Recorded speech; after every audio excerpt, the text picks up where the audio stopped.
ನಮಸ್ಕಾರ ಗೆಳೆಯರೇ, ನನ್ನ ಹೆಸರು ಅನನ್ಯ. ನನಗೆ 28 ವರ್ಷ. ಹೌದು, ನಾನು ವಿಧವೆ. ನನ್ನ ವಯಸ್ಸು ಕೇವಲ 28, ಆದರೂ ನನ್ನ ಸ್ನೇಹಿತರು ನಾನು ನೋಡಲು ಆಕರ್ಷಣೀಯಳು ಎಂದು ಹೇಳುತ್ತಾರೆ. ಪತಿಯ ನಿಧನದ ನಂತರ ಜೀವನ ಖಾಲಿಯಾಗಿ ಹೋಯಿತು. ಒಂಟಿತನ ನನ್ನನ್ನು ಕಾಡುತ್ತಿತ್ತು. ಮನೆಯಲ್ಲಿ ಕುಳಿತು ದಿನ ಕಳೆಯುವುದು ಕಷ್ಟವಾಗಿತ್ತು. ಹಾಗಾಗಿ ನಾನು ಬೆಂಗಳೂರಿನಲ್ಲಿ ಒಂದು ಸಾಫ್ಟ್ವೇರ್ ಕಂಪನಿಯಲ್ಲಿ ಕೆಲಸಕ್ಕೆ ಸೇರಿದೆ. ನನ್ನ ಆಫೀಸ್ ಬೆಳಿಗ್ಗೆ 10 ಗಂಟೆಗೆ ಶುರುವಾಗಿ ಸಂಜೆ 7 ಗಂಟೆಗೆ ಮುಗಿಯುತ್ತದೆ. ನಾನು ಪ್ರತಿದಿನ ಬೈಕ್ನಲ್ಲಿ ಹೋಗಿ ಬರುತ್ತೇನೆ. ನನ್ನ ಅಪಾರ್ಟ್ಮೆಂಟ್ನಿಂದ ಆಫೀಸ್ ಸುಮಾರು 15 ಕಿಲೋಮೀಟರ್ ದೂರದಲ್ಲಿದೆ ಮತ್ತು ಇದು ನನ್ನ ದೈನಂದಿನ ರೂಢಿಯಾಗಿದೆ. ಒಂದು ದಿನ ಕಚೇರಿಯಿಂದ ಹಿಂದಿರುಗುವಾಗ ನನ್ನ ಬೈಕಿನ ಪೆಟ್ರೋಲ್ ಟ್ಯಾಂಕ್ ಇದ್ದಕ್ಕಿದ್ದಂತೆ ಖಾಲಿಯಾಯಿತು. ಬೆಳಿಗ್ಗೆ ಅವಸರದಲ್ಲಿ ಪೆಟ್ರೋಲ್ ಹಾಕಿಸಲು ಮರೆತಿದ್ದೆ. ಈಗ ಟ್ರಾಫಿಕ್ ಜಾಸ್ತಿಯಾಗಿತ್ತು, ಕತ್ತಲು ಆವರಿಸುತ್ತಿತ್ತು. ಬೈಕನ್ನು ರಸ್ತೆಯ ಬದಿಗೆ ನಿಲ್ಲಿಸಿ ತಳ್ಳಿಕೊಂಡು ಹೋಗಲು ಪ್ರಾರಂಭಿಸಿದೆ. ಮನಸ್ಸಿನಲ್ಲಿ ಆತಂಕ ಮನೆ ಮಾಡಿತ್ತು. ಏನು ಮಾಡಬೇಕೆಂದು ತೋಚುತ್ತಿರಲಿಲ್ಲ. ದಾರಿಯಲ್ಲಿ ಜನ ಓಡಾಡುತ್ತಿದ್ದರು, ಆದರೆ ಯಾರನ್ನು ಸಹಾಯ ಕೇಳಲು ಸಂಕೋಚವಾಯಿತು. ಸುಮಾರು ಅರ್ಧ ಕಿಲೋಮೀಟರ್ ತಳ್ಳಿಕೊಂಡು ಹೋದ ನಂತರ ಕತ್ತಲು ಹೆಚ್ಚಾಗಿ ಭಯ ಹೆಚ್ಚಾಯಿತು. ಒಮ್ಮೆಗೆ ಹಿಂದಿನಿಂದ ಒಂದು ಬೈಕ್ ಬಂದು ನನ್ನ ಹತ್ತಿರ ನಿಂತಿತು. ನಾನು ಸ್ವಲ್ಪ ಧೈರ್ಯದಿಂದ ಕೈ ಸನ್ನೆ ಮಾಡಿದೆ. ಬೈಕ್ ನಿಂತಿತು. ಅದರಿಂದ ಒಬ್ಬ ಯುವಕ ಇಳಿದು ಬಂದ. ಅವನು ನೋಡಲು ಸುಂದರವಾಗಿದ್ದ. ಸಮಾಧಾನವಾಗಿ ಏನಾಯಿತು ಎಂದು ಕೇಳಿದ. ನಾನು ತುಸು ಸಂಕೋಚದಿಂದ ನನ್ನ ಬೈಕಿಗೆ ಪೆಟ್ರೋಲ್ ಖಾಲಿಯಾಗಿದೆ ಎಂದು ಹೇಳಿದೆ. ಅವನು ತನ್ನ ಬೈಕನ್ನು ಪಕ್ಕಕ್ಕೆ ಇಟ್ಟು ನನ್ನ ಬೈಕನ್ನು ನೋಡಿದ ನಂತರ ನಗುತ್ತಾ, ನಿಮ್ಮ ಬಳಿ ಖಾಲಿ ಬಾಟಲ್ ಇದೆಯೇ ಎಂದು ಕೇಳಿದ.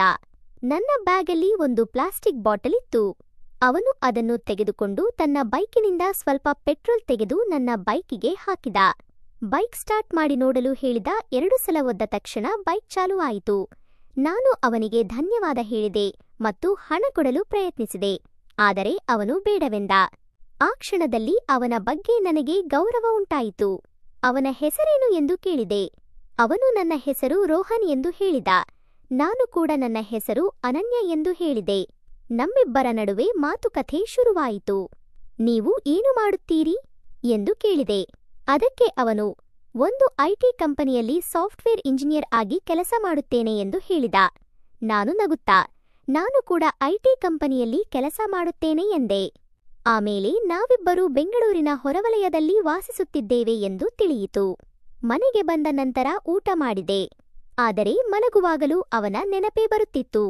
ಅವನು ಎತ್ತರವಾಗಿದ್ದ, ಸುಂದರವಾಗಿದ್ದ, ಫಿಟ್ ಆದ ದೇಹ, ಬೆಳ್ಳಗಿನ ಮೈಬಣ್ಣ, ಕಪ್ಪನೆಯ ಕೂದಲು ಮತ್ತು ಮುಖ್ಯವಾಗಿ ಆತ ಸಹಾಯ ಮಾಡಿದರೂ ಹಣ ತೆಗೆದುಕೊಳ್ಳಲಿಲ್ಲ. ಇದೆಲ್ಲ ನೆನಪಿಸಿಕೊಳ್ಳುತ್ತಾ ನನ್ನ ಮನಸ್ಸು ಸಂತೋಷದಿಂದ ತುಂಬಿತು. ಆ ರಾತ್ರಿ ನಿದ್ದೆ ಬೇಗ ಬಂತು. ಮರುದಿನಗಳಲ್ಲಿ ಎಂದಿನಂತೆ ಆಫೀಸಿಗೆ ಹೋಗುತ್ತಿದ್ದೆ. ಕೆಲವು ದಿನಗಳ ನಂತರ ಮಧ್ಯಾಹ್ನ ಆಫೀಸ್ ಹತ್ತಿರದ ಕ್ಯಾಂಟೀನ್ಗೆ ಕಾಫಿ ಕುಡಿಯಲು ಹೋದೆ ಮತ್ತು ಅಲ್ಲಿ ರೋಹನ್ ಕಾಣಿಸಿದ. ಅವನು ಅಲ್ಲೇ ಕುಳಿತು ಕಾಫಿ ಕುಡಿಯುತ್ತಿದ್ದ. ನಾನು ಉದ್ದೇಶಪೂರ್ವಕವಾಗಿ ಅವನ ಮುಂದಿನ ಟೇಬಲ್ಗೆ ಹೋದೆ. ಅವನು ನನ್ನನ್ನು ನೋಡಿ ನಗುತ್ತಾ, ಅನನ್ಯ ನೀವೇ ಅಲ್ವಾ ಎಂದು ಕೇಳಿದ. ನಾನು ಹೌದು, ನನ್ನ ಆಫೀಸ್ ಇಲ್ಲೇ ಹತ್ತಿರದಲ್ಲಿದೆ ಎಂದೆ. ಅವನು ಓ, ನನ್ನ ಆಫೀಸ್ ಕೂಡ ಇಲ್ಲೇ ಪಕ್ಕದಲ್ಲಿದೆ. ನಾನು ಪ್ರತಿದಿನ ಇಲ್ಲಿ ಕಾಫಿ ಕುಡಿಯುತ್ತೇನೆ ಎಂದ. ನಾನು ಕೂಡ ನಗುತ್ತಾ, ನಾನು ಕೂಡ ಇಲ್ಲಿ ಬರುತ್ತೇನೆ ಎಂದೆ. ನಾವು ಜೋರಾಗಿ ನಕ್ಕೆವು. ಆ ದಿನ ಒಟ್ಟಿಗೆ ಕಾಫಿ ಕುಡಿದೆವು, ಸ್ವಲ್ಪ ಮಾತನಾಡಿದೆವು. ನಿಮ್ಮ ಫ್ಯಾಮಿಲಿ ಬಗ್ಗೆ ಹೇಳಿ ಎಂದು ಅವನು ಕೇಳಿದ. ನಾನು ಸ್ವಲ್ಪ ಹಿಂಜರಿಕೆಯಿಂದ ನಾನು ಒಬ್ಬಳೇ ಇದ್ದೇನೆ, ನಾನು ವಿಧವೆ ಎಂದು ಹೇಳಿದೆ. ಅವನ ಮುಖದಲ್ಲಿ ಗಂಭೀರತೆ ಬಂತು. ಅವನ ಕಣ್ಣಲ್ಲಿ ಸಹಾನುಭೂತಿ ಕಾಣಿಸಿತು. ಆ ಕ್ಷಣದಲ್ಲಿ ನನಗೆ ಅನಿಸಿತು, ವಿಧಿಯು ನನ್ನ ಜೀವನಕ್ಕೆ ಹೊಸ ಆಶೆಯನ್ನು ಕಳುಹಿಸಿದೆ ಎಂದು. ಅವನು ನನ್ನನ್ನು ಕರುಣೆಯಿಂದ ನೋಡುತ್ತಾ, ಇಷ್ಟು ಚಿಕ್ಕ ವಯಸ್ಸಿನಲ್ಲಿಯೇ ಈ ಸ್ಥಿತಿಯೇ? ನಿಮ್ಮನ್ನು ನೋಡಿದರೆ ಮದುವೆಯಾಗಿದೆ ಎಂದೇ ಅನಿಸುವುದಿಲ್ಲ ಎಂದ. ಅವನ ಮಾತಿಗೆ ನನ್ನ ಕಣ್ಣುಗಳು ತೇವವಾದವು. ಆದರೆ ಸಮಾಧಾನ ಮಾಡಿಕೊಂಡು ಹೇಳಲು ಪ್ರಾರಂಭಿಸಿದೆ. 4 ವರ್ಷಗಳ ಹಿಂದೆ ನನ್ನ ಮದುವೆಯಾಗಿತ್ತು, ಅಭಿನವ್ ಎಂಬ ಯುವಕನೊಂದಿಗೆ. ಅವನು ತುಂಬಾ ಕಾಳಜಿಯುಳ್ಳವನಾಗಿದ್ದ, ನನ್ನನ್ನು ಚೆನ್ನಾಗಿ ನೋಡಿಕೊಳ್ಳುತ್ತಿದ್ದ. ನಮ್ಮ ಜೀವನ ಸುಂದರವಾಗಿತ್ತು. ಅವನು ಒಂದು ಬಹುರಾಷ್ಟ್ರೀಯ ಕಂಪನಿಯಲ್ಲಿ ಕೆಲಸ ಮಾಡುತ್ತಿದ್ದ. ಆದರೆ ದುರಾದೃಷ್ಟವಶಾತ್ ಒಂದು ಅಪಘಾತದಲ್ಲಿ ಅವನು ನಮ್ಮನ್ನು ಅಗಲಿದ. ನಾನು ಸಂಪೂರ್ಣವಾಗಿ ಕುಗ್ಗಿಹೋದೆ. ಹಲವು ತಿಂಗಳುಗಳವರೆಗೆ ನಾನು ನನ್ನನ್ನು ಸರಿಪಡಿಸಿಕೊಳ್ಳಲು ಸಾಧ್ಯವಾಗಲಿಲ್ಲ. ಆದರೆ ಸಮಯವು ಮುಂದೆ ಸಾಗಲು ಕಲಿಸಿತು. ನಾನು ಕೆಲಸ ಹುಡುಕಿ ಈಗ ಇಲ್ಲೇ ಕೆಲಸ ಮಾಡುತ್ತೇನೆ. ಅವನು ಹೋಗಿ 2 ವರ್ಷಗಳಾಯಿತು. ನನ್ನ ಕಥೆ ಕೇಳಿ ರೋಹನ್ ಸುಮ್ಮನಾದ. ಅವನ ಮುಖದಲ್ಲಿ ದುಃಖ ಕಾಣಿಸಿತು. ನಂತರ ಅವನು, ಕ್ಷಮಿಸಿ ಅನನ್ಯ, ನನಗೆ ಗೊತ್ತಿರಲಿಲ್ಲ, ನಿಮ್ಮನ್ನು ನೋಯಿಸಲು ಬಯಸುವುದಿಲ್ಲ ಎಂದ. ನಾನು ಸಮಾಧಾನ ಮಾಡುತ್ತಾ, ಕ್ಷಮೆ ಯಾಚಿಸಬೇಡಿ, ನಿಮ್ಮೊಂದಿಗೆ ಮಾತನಾಡಿ ನನ್ನ ಮನಸ್ಸು ಹಗುರಾಯಿತು ಎಂದೆ. ನಮ್ಮ ನಡುವೆ ಒಂದು ನಿಕಟತೆ ಮೂಡಿತು. ನಂತರ ನಾನು ರೋಹನ್ನನ್ನು ನಿಮ್ಮ ಕುಟುಂಬದ ಬಗ್ಗೆ ಹೇಳಿ ಎಂದು ಕೇಳಿದೆ. ಅದಕ್ಕೆ ಅವನು, ನಮ್ಮ ಮನೆಯಲ್ಲಿ ನಾನು, ಅಪ್ಪ, ಅಮ್ಮ ಮತ್ತು ತಮ್ಮ ಇದ್ದಾರೆ. ನನಗೆ ಇನ್ನೂ ಮದುವೆಯಾಗಿಲ್ಲ ಎಂದು ಹೇಳಿದ. ನಮ್ಮಿಬ್ಬರ ಮಾತುಕತೆ ಬೆಳೆಯಿತು ಮತ್ತು ಸಮಯ ಕಳೆಯಿತು. ನಂತರ ನಾವು ಆಫೀಸ್ಗೆ ಹೊರಟೆವು.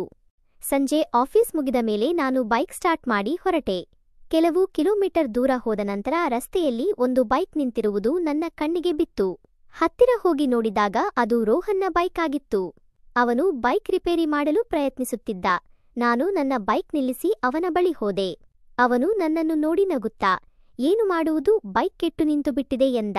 ನಾನು ನಗುತ್ತಾ, ಗ್ಯಾರೇಜ್ ಇನ್ನೂ 5 ಕಿಲೋಮೀಟರ್ ದೂರ ಇದೆ ಎಂದೆ. ಆಗ ನನ್ನ ಮನಸ್ಸಿಗೆ ಒಂದು ಉಪಾಯ ಹೊಳೆಯಿತು. ನಾನು, ನನ್ನ ಬೈಕಿನಲ್ಲಿ ರೋಪ್ ಇದೆ, ನಿನ್ನ ಬೈಕನ್ನು ಕಟ್ಟಿ ಎಳೆದುಕೊಂಡು ಹೋಗೋಣ ಎಂದೆ. ಅವನಿಗೆ ನನ್ನ ಉಪಾಯ ಇಷ್ಟವಾಯಿತು. ನಾವು ರೋಪ್ ತೆಗೆದುಕೊಂಡು ಕಟ್ಟಿದೆವು.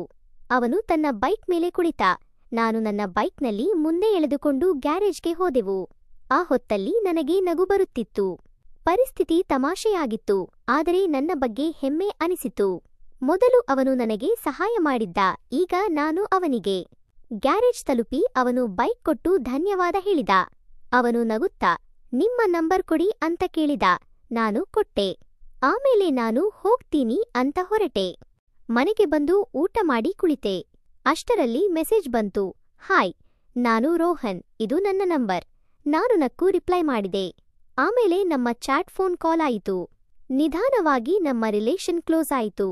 ದಿನಕ್ಕೆ ಹಲವು ಬಾರಿ ಮೀಟ್ ಆಗುತ್ತಿದ್ದೆವು. ಕ್ಯಾಂಟೀನ್ನಲ್ಲಿ ಕಾಫಿ, ಕೆಲವೊಮ್ಮೆ ಮಾಲ್ನಲ್ಲಿ ಮೂವೀಸ್ ಅಥವಾ ಡಿನ್ನರ್. ಒಬ್ಬರನ್ನೊಬ್ಬರು ಓಪನ್ ಆಗಿ ಮಾತಾಡುತ್ತಿದ್ದೆವು. ನಮ್ಮ ನಡುವೆ ಅಟ್ರಾಕ್ಷನ್ ಬೆಳೆಯಿತು. ನನ್ನ ಹೃದಯ ಅವನ ಕಡೆಗೆ ವಾಲುತ್ತಿತ್ತು. ಅವನ ಕಣ್ಣುಗಳಲ್ಲಿನ ಕಾಳಜಿ, ನಗು ಮತ್ತು ಸಿಂಪಲ್ ನೇಚರ್ ನನ್ನನ್ನು ಟಚ್ ಮಾಡ್ತಿತ್ತು. ನಮ್ಮ ರಿಲೇಷನ್ಗೆ ಹೆಸರಿಲ್ಲದಿದ್ದರೂ ಮನಸ್ಸಿನಲ್ಲಿ ಪ್ರೀತಿಯ ಬೀಜ ಮೊಳೆಯುತ್ತಿತ್ತು.